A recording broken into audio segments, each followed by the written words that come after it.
Snyder, a regional law firm based in Providence, and I am co-chair of the competition.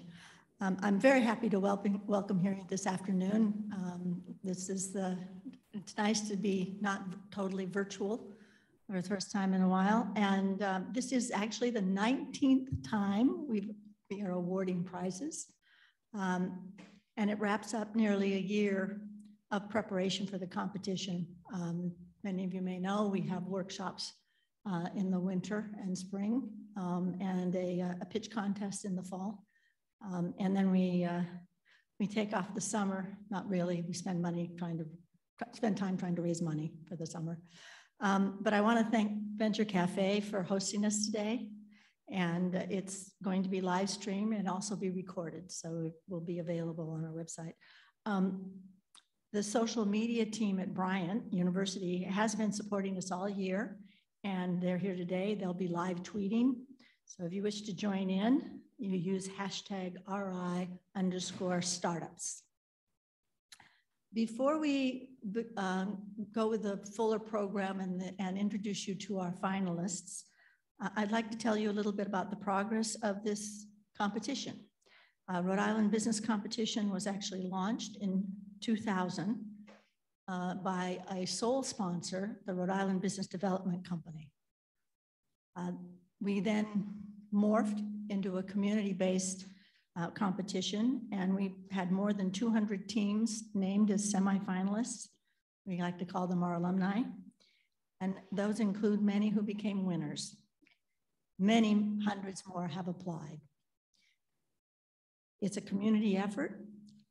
It involves many people who help us fundraise. They lead our workshops, which are free. They serve as judges, and they provide back office support. So we have a very streamlined budget. What we raise, we get really good marks as a charity for what goes into administration. And we have a wonderful executive director, Beth. Thank you very much. It's my pleasure to introduce Anthony Mangiarelli. He's my fellow co-chair, and he's also a partner at KLR, and he will provide an update on the startup landscape in Rhode Island.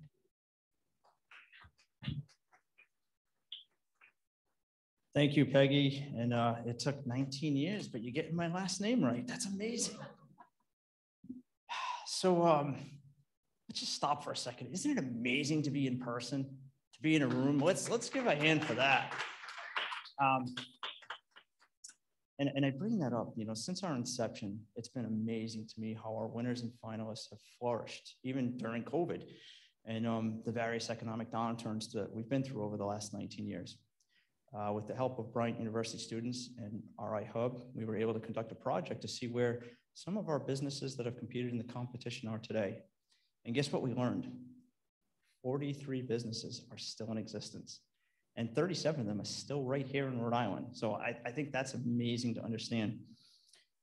We did have about 24 businesses that didn't respond to us, so we're not sure of their status. I do know in looking at that list, a couple of them actually had successful exits. So let's celebrate that as well.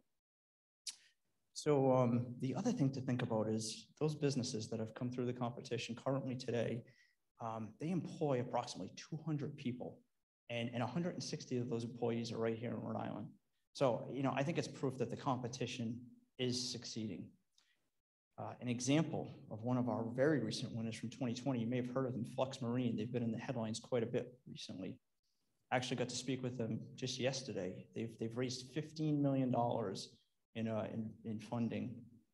And what's even more, I guess, amazing that we should celebrate, they've recently got some big tax credits from Commerce RI, and they're going to stay right here in Rhode Island, which I think that is huge. And they are making electric outboard motors. So I'm just a dumb accountant, and you talk to them, they are brilliant, brilliant people solving a very real problem. And we've had other businesses and finalists in the news, such as Resuscitech, which was a 2020 winner. And they were on CNBC last year. And last year's winner, Melissa from Flourish Collective, was on the Today Show. And I'm sure you'll hear a lot about that recently. And we're so happy to have Melissa with us today. And, you know, something else that happened this year that I thought was, let's use that word amazing again. I want to mention that Danny Warshay, who is over at the Nelson Center at Brown University, he just finished writing a book that was released in March entitled See, Solve, Scale. And in the book, he has many lessons that he talks about entrepreneurship, but he highlights various students that came through his class and participated in the Rhode Island Business Competition. Some of them were winners, including Pre-Mama, Dear Kate, and Runa.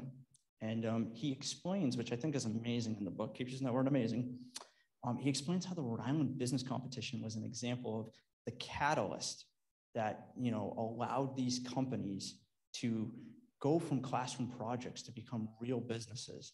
He specifically says in the book, student teams from my class and the center, they'll tell you if they had not won the $25,000 or so in the Rhode Island Business Competition prize funding, they very well might not have ever had the confidence or the energy to pursue their ventures. And I think that's amazing because that's coming right out of Providence, Rhode Island. And we mentioned that funding because, you know, if none of this would be possible if it were not for our sponsors, which include private companies, service organizations, public agencies, colleges and universities, banks, investors, and most importantly, former competitors. These organizations provide ongoing support, which enables the competition to function year to year, which allows entrepreneurs to build a business framework to transform their ideas into reality. And now it is my I guess, honor, because, you know, with COVID, we weren't able to be in a room. And I think this is going to be great to hear from her, but I'd like to introduce Melissa, the founder of Flourish Collective, the only platform that puts women in control of their family's wellness by facilitating spending during pregnancy on evidence-based goods and services. So Melissa, please come up and we'd love to hear from you. Thank you, Anthony. It's awesome to be here today. I'm so honored. Winning this award was a game changer for our organization. Through Rhode Island Business Competition, we've been able to reach thousands of families. Our mission really ultimately is to make wellness accessible to all families, and we do that through an amazing network of community providers, mostly here in Rhode Island. So we're supporting small businesses through education and through essential tools as well. We've been able to expand our team, reach thousands of families, and most recently, again, thanks to the award, we've gotten interest from insurance partners. So not only are friends and family contributing to wellness, but now we've got insurers, government agencies talking to us about how do we enable this level of wellness. And we actually signed our first partnership with Care New England to offer their members the benefits of Flourish Fund and a first of its kind maternal wellness platform. So we're really excited. I'm so excited for the finalists here. I wish you all the luck in the world. I have to tell you, the network that you get from this and the funding that you get from this will change your organization. So I cannot thank you enough, and it's awesome to be here in person.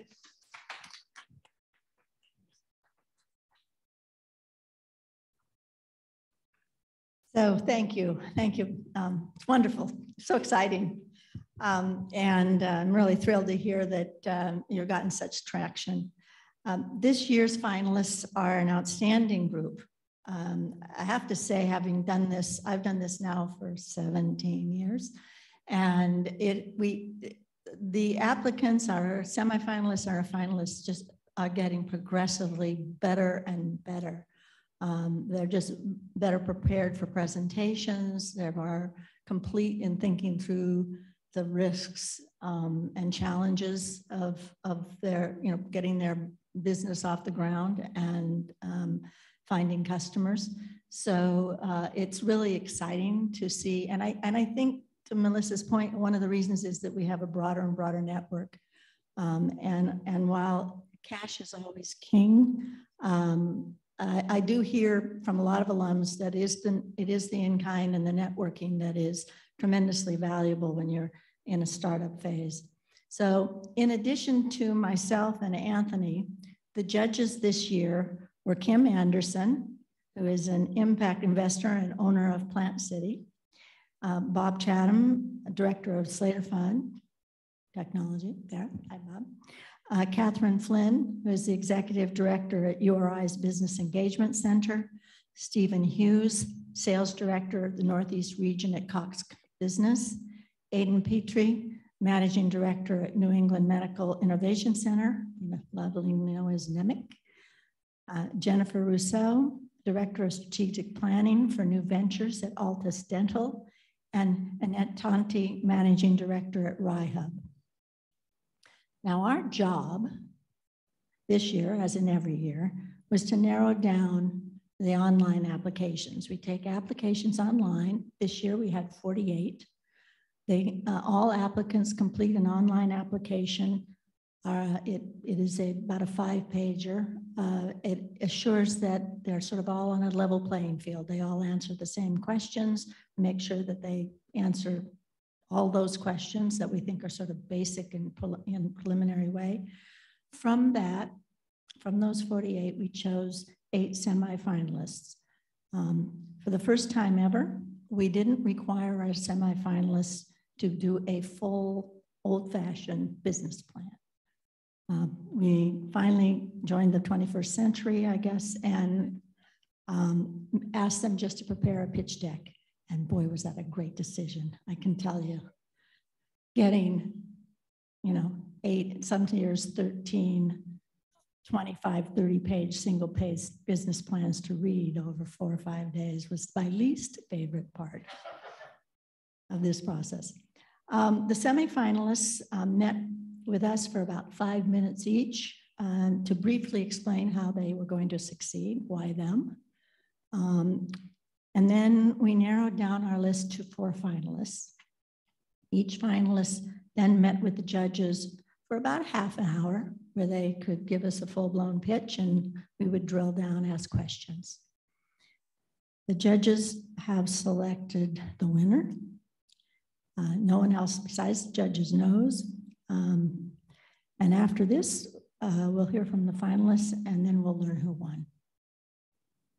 Anthony? Okay, so we're going to have each one of the 4 finalists come up and speak and give you a quick plan, a quick presentation of their plan, which isn't a plan anymore, I know, slide deck. They're in alphabetical order, so don't take that for anything other than they're in alphabetical order. So each will have a few minutes to present their business to all of you. Up first is going to be Atomic ICS is the first startup. They've developed a way to store digital data denser, more sustainably, and more durably than conventional technology by using sorted small molecule mixtures. The principal applicant is Dana Michelle Spazzelli. So Dana, please come up.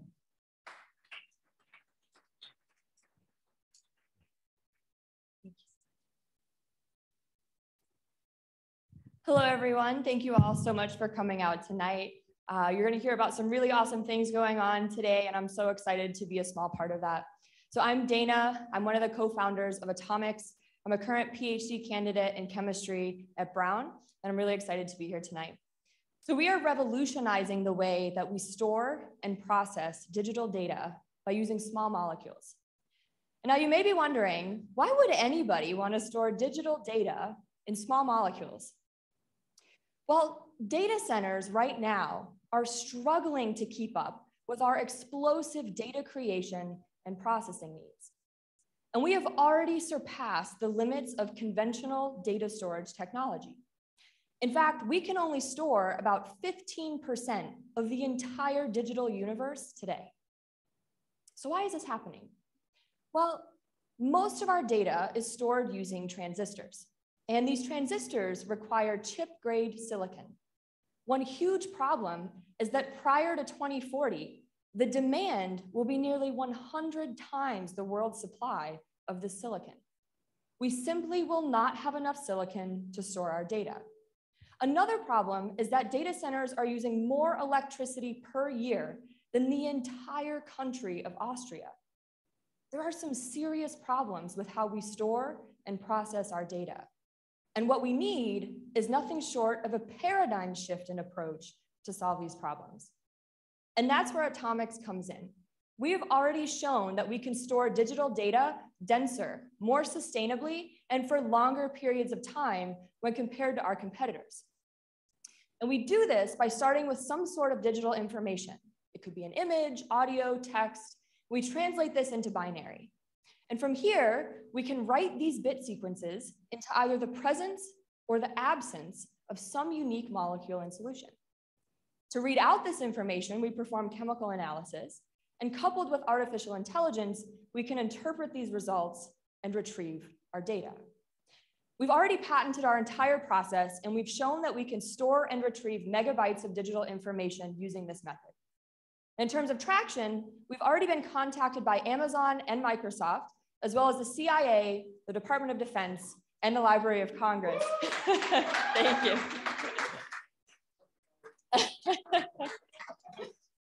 Thank you. And they're all excited to use our technology in the coming years. And I'm particularly so excited for the next few years at Atomics that it'll be full of growth. First, we're going to scale up our information storage to terabytes of information by the end of this year. Next year, we'll be fundraising, and with the capital, we'll continue to scale up our data storage, as well as working to develop the molecular computing side of this venture. One thing we're really excited about is being able to compute within our bodies.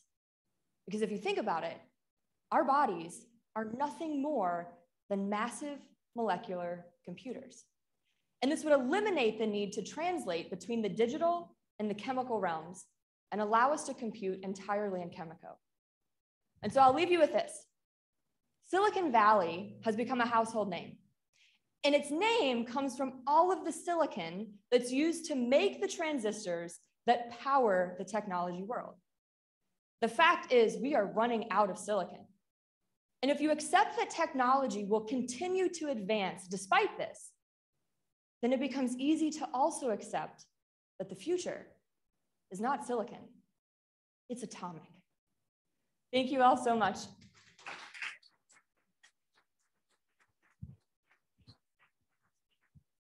Great job. Thank you, Dana. Dana from Atomics. That's amazing stuff. Just before we move on, how are we doing online? Any issues, any questions? Just making sure that, now that we navigate this new world, we got to make sure we've got our online audience plugged in. Great. So that was just the first finalist. So up next is Metacircle. Metacircle is focused on capturing, recertifying, and redistributing unused cancer medication by partnering with hospitals, excuse me. Principal applicant is Jack Schaefer. So Jack, please come up and let's meet this amazing young man and hear what Metacircle is about to do.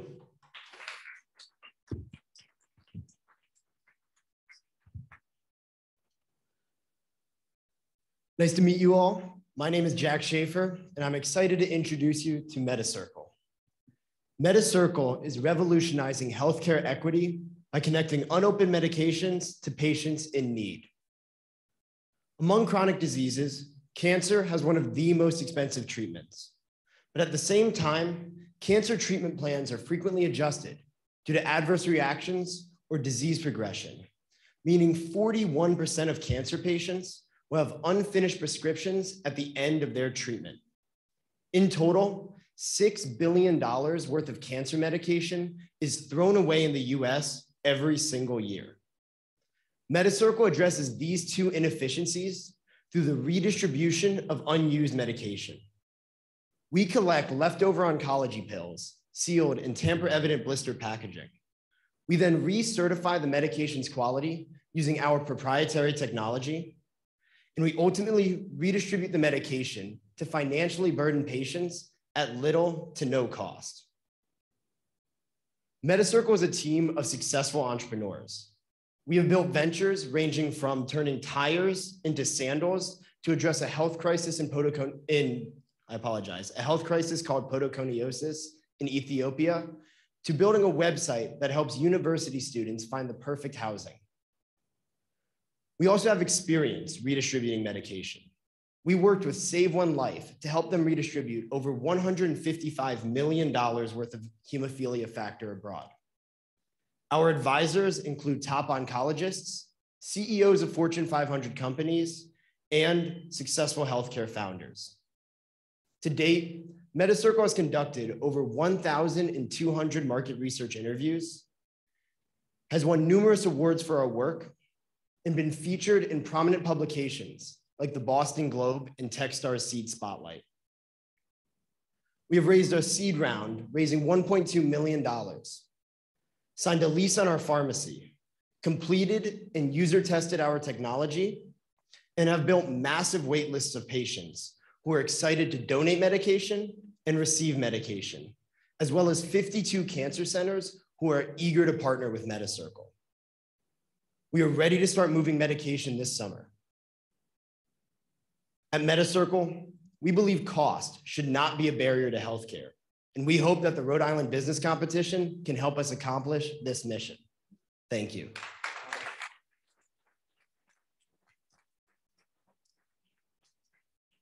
Thank you, Jack. That's the second finalist. Still more to go, two more. So next up is Plantopia, Rhode Island. And Plantopia, Rhode Island is developing an allergen-free, plant-based food production facility in Rhode Island. And after being involved with this competition for 19 years, it's amazing because you always meet people and you find their business. And several years ago, we met Saran and I learned all about TEF, and it's an amazing product.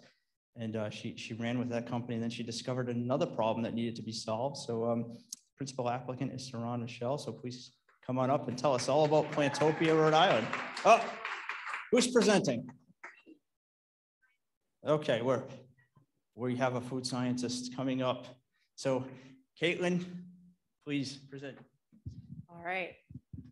Hello, everyone. I am Caitlin Jameson. I am a food scientist and I'm a food industry professional with 20 years of experience. I have traveled extensively throughout my career, but there is nowhere I prefer to be and prefer to work other than Rhode Island. So I am a member of Plantopia. Now, what is Plantopia other than a very funny, silly name?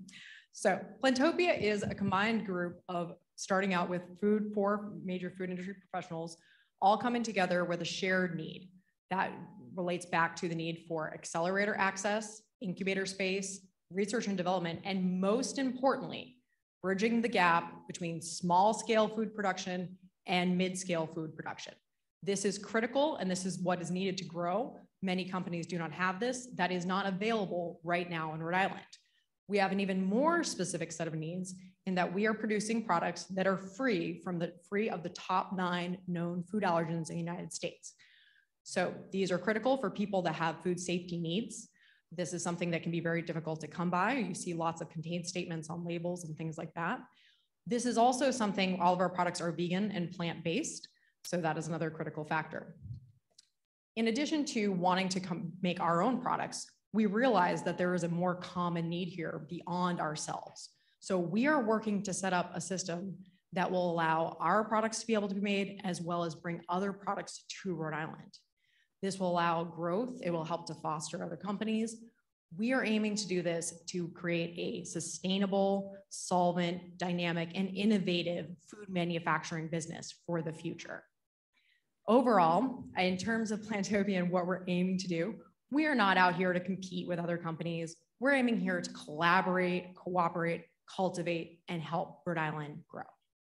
Thank you.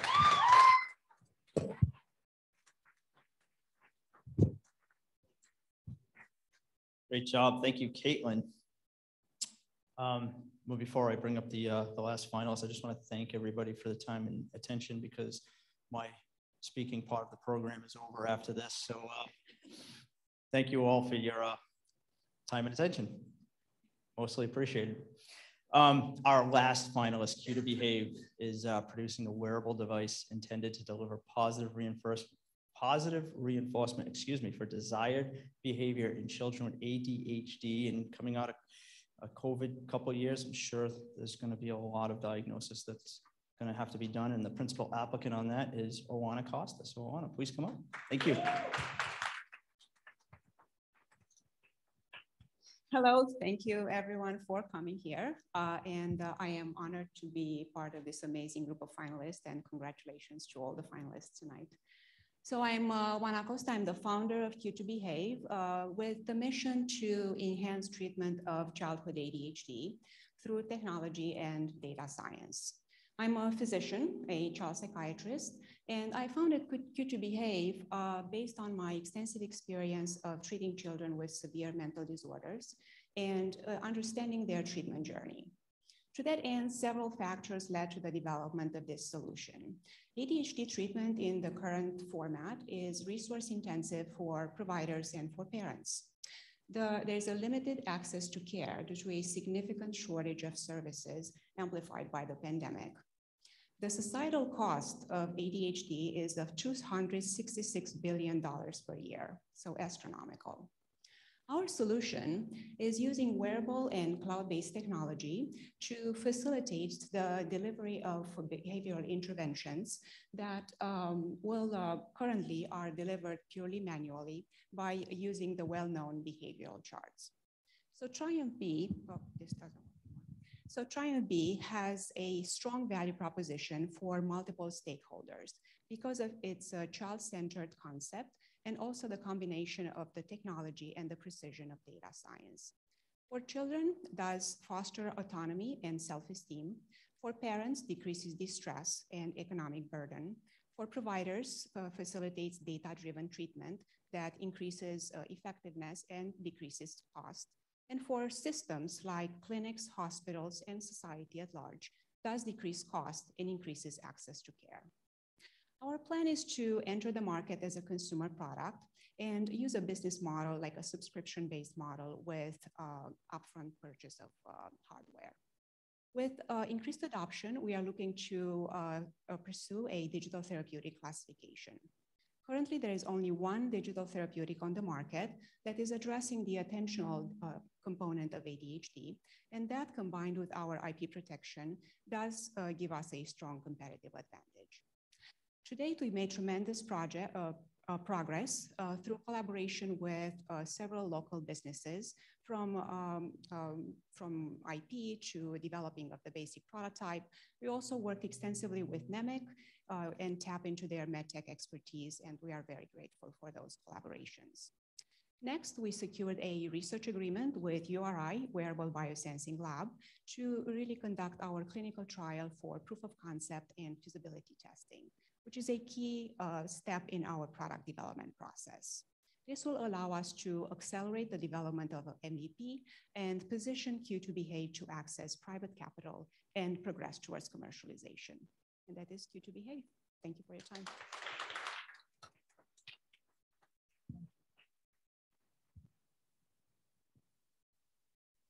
Thanks to, excuse me, all of the finalists. I think they did a superb job.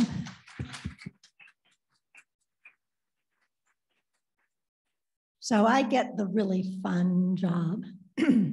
We've arrived at the key moment where we get to announce who the winner is. The winner will receive $40,000 in cash and $33,430 in in-kind services. We don't do second, third, fourth place finishers. Our other finalists, all the team, receive $5,000 in cash and approximately $15,500 in services. So I'm going to ask all the finalists, excuse me, all the finalists to come up and sort of stand to the side.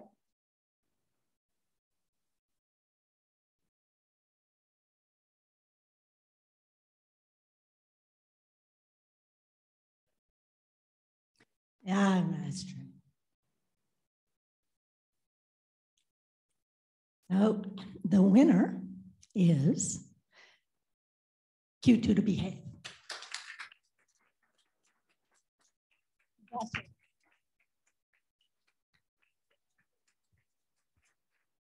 I know you can appreciate after listening to these presentations just how challenging it was this year because they were all terrific. So thank you.